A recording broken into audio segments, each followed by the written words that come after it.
Sa iba pang balita, naniniwala ang Philippine National Police na may efforts to discredit o paninira sa Anti-Cybercrime Group o ACG matapos ang pagsalakay nito sa umano'y scam hub sa Maynila. Kasabay nito tinanggi ng PNP spokesperson na si Police Brigadier General Jean Fajardo na may nagagalaw na pera sa mga dating raid ng pulisya sa mga pogo.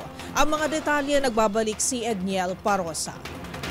Naniniwalang pambansang pulisya na may ginagawang paggiba sa Anti-Cybercrime Group matapos ang pagsalakay nito sa umano'y scam hub sa Maynila. Ito ang pahayag ni PNP spokesperson, Police Brigadier General Jean Fajardo, kasabay ng pagtangging may nagalaw na pera sa mga dating raid ng pulisya sa mga pogo.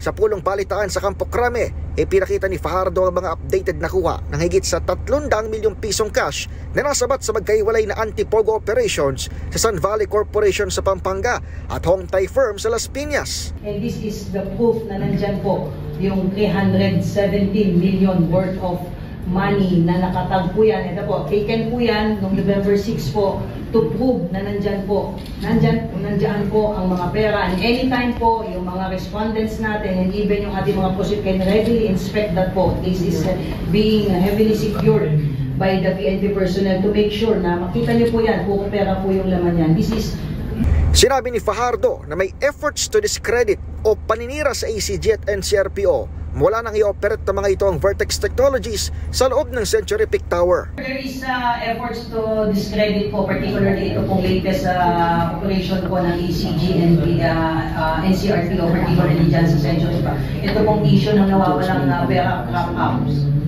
after po ng operation because the same PNP units po ang involved po, particularly the ACG po. Nauna nang sinuspinde sina Cybercup Director Police Major General Ronnie Francis Cariaga at hepe ng Metro Cup na si Police Major General Sidney Ernia dahil sa mga reklamo ng irregularidad sa operasyon. Pero iginiit ng PNP na lehitimo ang raid lalo't may nakita silang patunay na nagbihis lamang ang scam hub ng Vertex at nagpalit ng pangalan bilang Quantum Solutions sa loob ng naturang gusali. Para sa MBC TV Network News, ito si Edniel Parosa, una sa Pilipinas, una sa Pilipino.